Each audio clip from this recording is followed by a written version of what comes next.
The man arrived at the police station at 3:42 a.m. It was one of the hours that caught Edgar Blackwood's attention. Because criminals were usually running away at that hour, not turning themselves in. When the duty officer cracked open the door to Edgar's office, there was a strange expression on his face. "Someone wants to see you. He says he committed a murder." Edgar leaned back slightly in his chair. He stood up without taking his coat. Who? "He came of his own free will, unarmed, calm. His name is Martin Pickman." As Edgar walked down the corridor, the sounds of the station reached his ears. The hum of fluorescent lights. A telephone ringing somewhere in the distance. The sound of a cell door slamming shut. And then, the interrogation room door. When he looked through the glass, he saw the man for the first time. Martin Pickman was sitting properly in his chair. His hands rested on the table. His fingers were not intertwined. They were not shaking. That mattered. Because criminals usually hid their hands. They shoved them into their pockets. Or squeezed them between their knees. Martin had chosen to show his. Edgar entered the room. The door closed behind him. Your name? Martin Pickman. Age? 38. Occupation? I'm an accountant. His tone was flat. There was no remorse. No defiance. Edgar sat down. Why are you here, Martin? I killed someone. That sentence usually changed the air in the room. But this time, nothing changed. Who? Stuart Reeves. The name hung in the air. Edgar's mind automatically opened the file. Stuart Reeves. University professor. 49 years old. Found dead in his home 3 days ago. Where? In the kitchen. How? I strangled him. With your hands? Yes. Why didn't you use a weapon? Martin briefly looked away. Then he looked back at Edgar. I didn't want to make noise. That answer made sense. But Edgar didn't like answers that made sense. Because most of the time, they were learned. When? Around 3 o'clock. What was the weather like? It was raining. The window was open. It was cold. With that sentence, an alarm went off inside Edgar. The fact that the window was open had not been released to the press. The neighbors hadn't seen it. Only the crime scene team and those who reviewed the file knew. Edgar stayed silent. As the silence stretched, Martin continued speaking. He begged me. He talked about his students, his past. But I didn't listen. What were his last words? Don't do this. Too simple. Too cliché. Edgar stood up. He studied Martin. This man wasn't afraid. But he wasn't comfortable either. As if he was trying to play a role correctly. What did you do after the murder? I washed my hands. Where? At the sink. Did you use soap? No, there was no soap. Just water. Edgar's face tightened almost imperceptibly. That detail was too much. At that moment, Martin Pickman realized something. Edgar Blackwood was no longer listening to him. He was reading him. Edgar closed his notebook. Your statement has been taken. We're going to arrest you. I deserve it. Edgar headed for the door. Before leaving, he stopped. Martin, did you really commit this murder? Martin lifted his eyes. For the first time, his voice trembled. Someone had to. Edgar closed the door. As he walked down the corridor, he thought of only one thing. This man spoke like he was guilty. But killers didn't speak like this.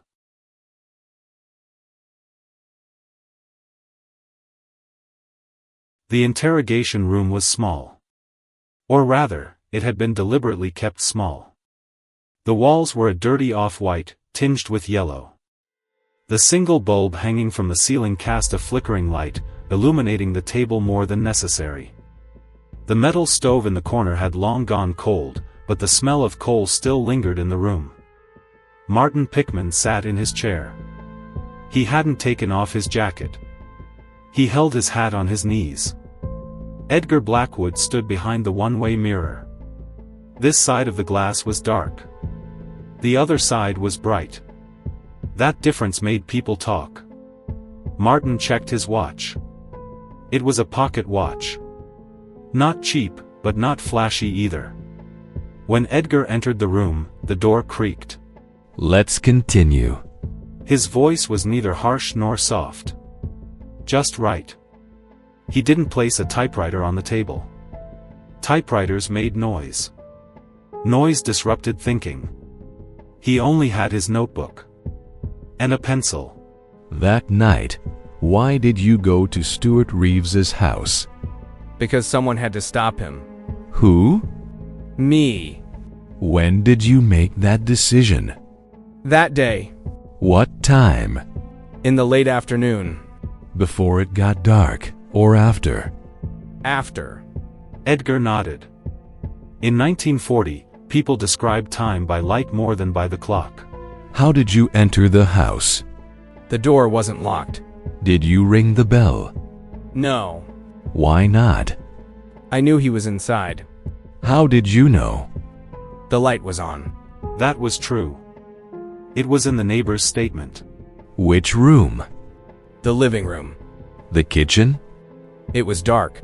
When you entered the house, did he notice you? Yes. What did he do? He stood up. Did he run? No. Did he shout? No. That was true as well. The neighbors hadn't heard anything. What did he say? He said he didn't know me. What did you say? That I knew him. How? I said I knew what he'd done. What had he done?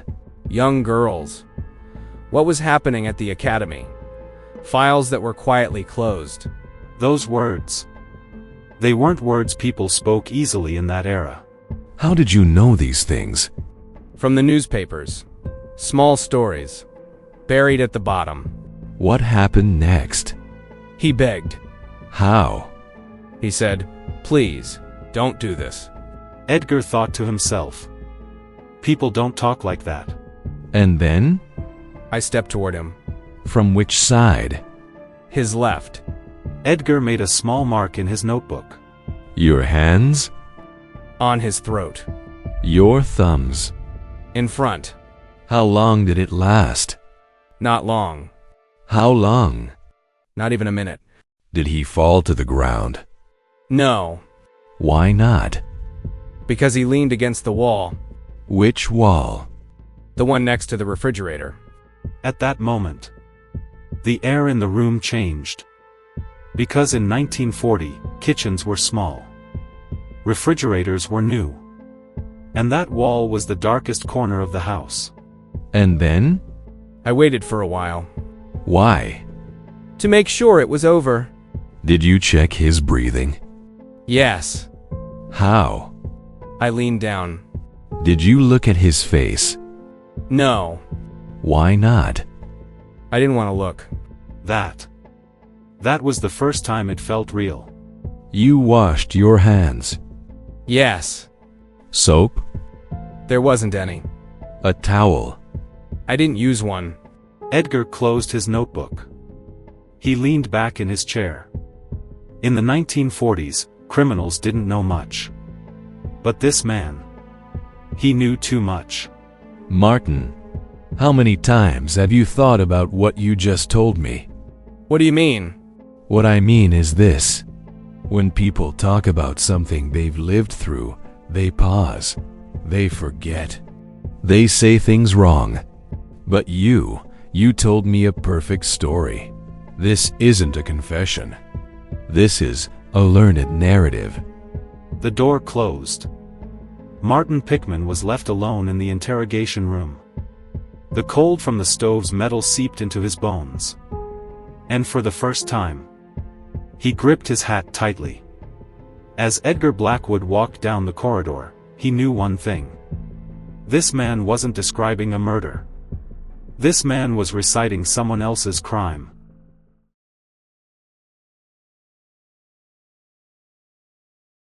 By morning, the city was gray. The sun had risen, but no one seemed to notice.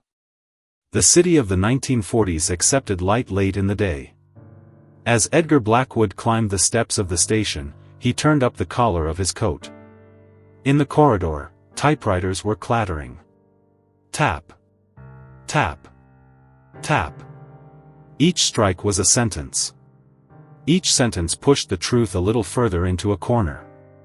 Edgar sat down at his desk. On it lay a thick, brown folder. Written on it in black ink. Pickman, Martin. Victim, Reeves, Stuart. He opened the file. Witness statements. Crime scene sketches. Black and white photographs. Everything was exactly as it should be. And that unsettled Edgar. There was a knock at the door. The prosecutor is coming in 15 minutes. Edgar nodded. 15 minutes. In the 1940s, that meant close the case. He picked up his pencil. The report paper lay in front of him. Title: Preliminary Report. He wrote the first line. Suspect Martin Pickman has confessed to killing Stuart Reeves on the night of November 14, 1940. The pencil stopped. Edgar picked up one of the photographs. Stuart Reeves's kitchen. Narrow. Dark. The wall next to the refrigerator. He set the photo on the desk. It wouldn't be this clean. The typewriter sounds outside the door stopped. Prosecutor Harold Whitman entered the room. In his 50s. Dark suit. Smelling of cigarettes. Blackwood, you've done a fine job. The file isn't finished yet. The man confessed. He did. He gave details. He did. So what's the problem? The statement is too neat. Is this your first confession? It's 1940. People don't talk this neatly. Listen, Blackwood. The city wants this case closed. The university, the press, the donors. A case doesn't close before the truth does. The truth? We maintain order here. There was a moment of silence. Edgar closed the file.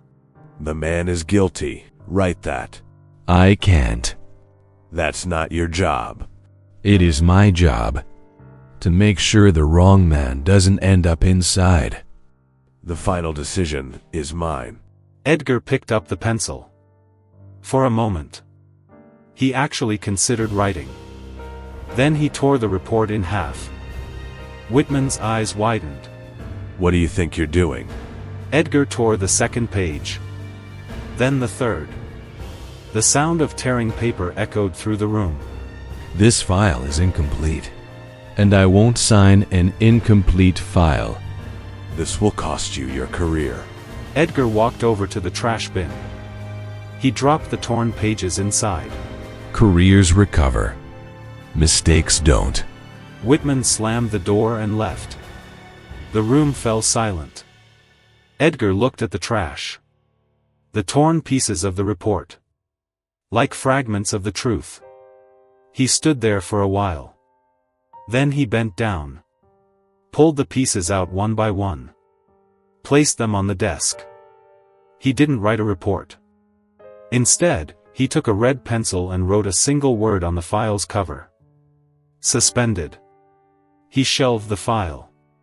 On the label, he wrote the date. 1940, not closed. Edgar put on his coat. As he turned off the lights, he murmured. Some cases never close. Some wait. As he walked down the corridor, the typewriter sound started again. Tap, tap, tap. But this time, Edgar knew. Those sounds weren't writing the truth. They were only multiplying a comfortable lie.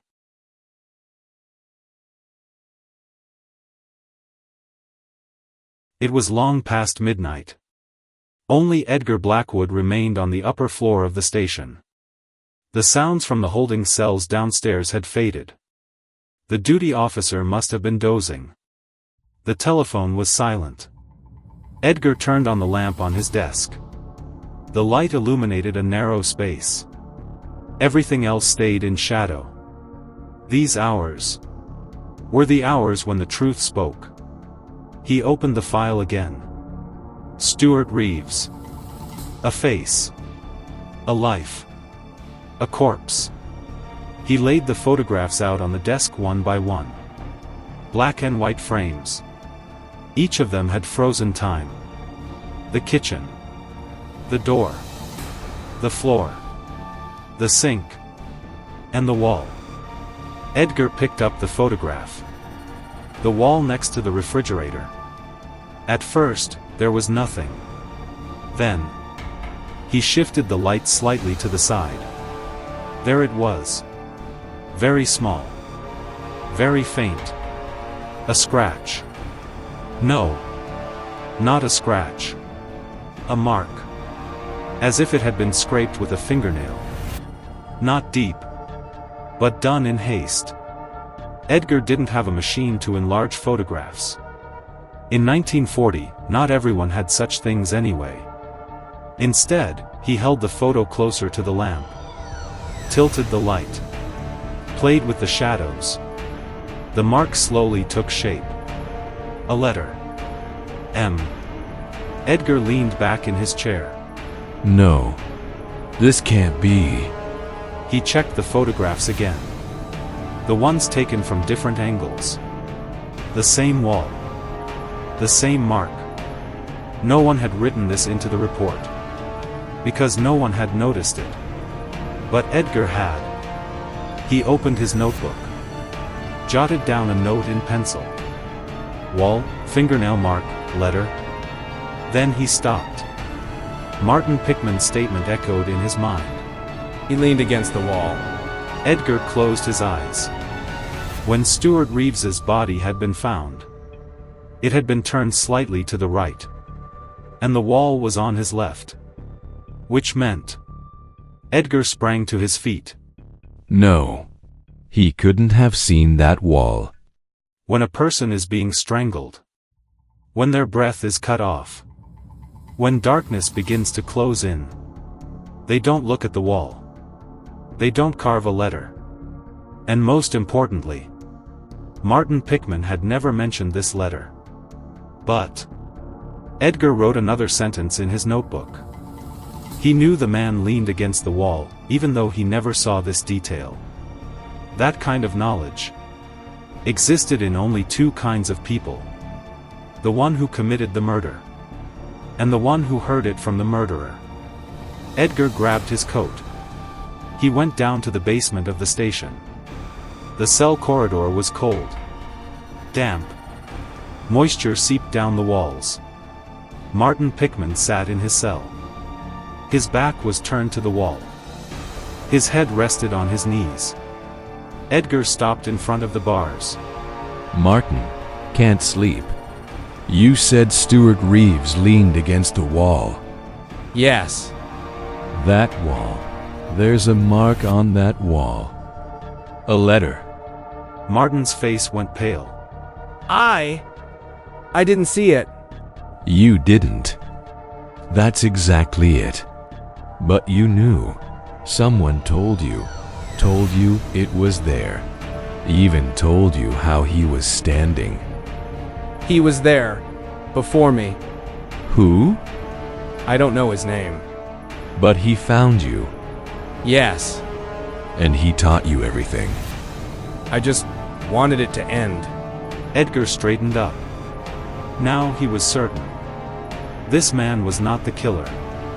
This man was an echo. As he left the cell, Edgar made one final note in his notebook. The real killer may have committed the murder. But the truly dangerous one is the person who tells it to others. As Edgar climbed the station stairs, the night was coming to an end. The city was still silent. But Edgar Blackwood now knew this. This case was not a murder. This case was a lesson.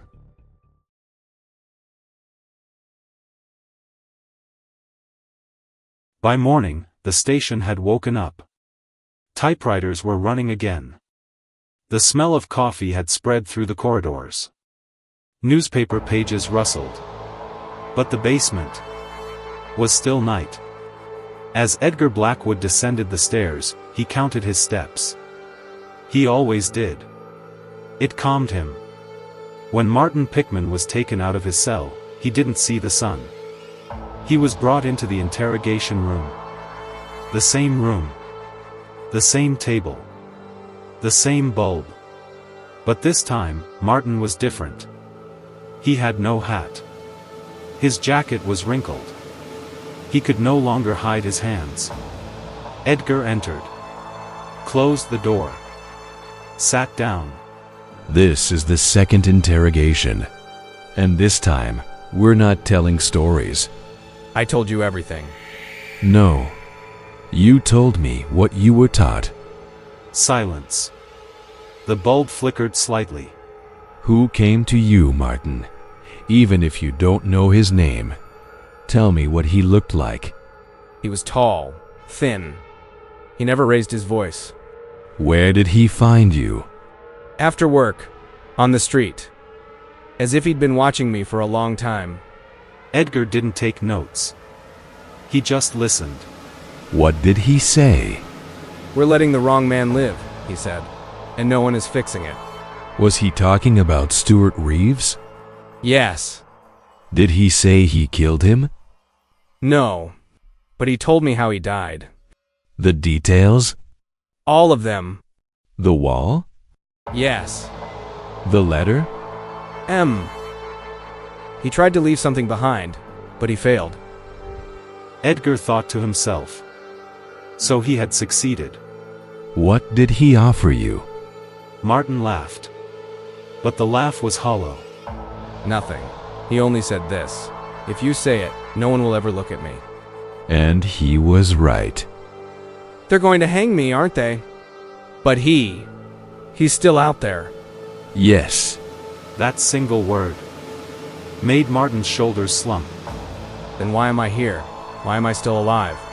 Because some people aren't killers. Some are just used. This file won't be closed. But not today. Will you find him? Yes. But first, I'll let everyone relax. The door closed. Prosecutor Whitman arrived in the afternoon. What are we writing? Insufficient evidence. Confession withdrawn. No one's going to buy that. But no one will dig into it either. The file was shelved. A single note was added to it.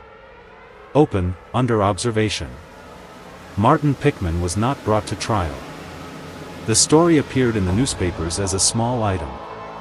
2 days later, it was forgotten. But Edgar Blackwood did not forget. That night, he sat alone in his office. He opened his notebook. A new page. At the top, he wrote. The real killer does not commit the crime. The real killer makes others commit it. He did not write a name beneath it. Not yet. He put on his coat. Turned off the light. The city was dark. But somewhere, someone was still watching. And Edgar Blackwood now knew. That person was watching Edgar too. File not closed.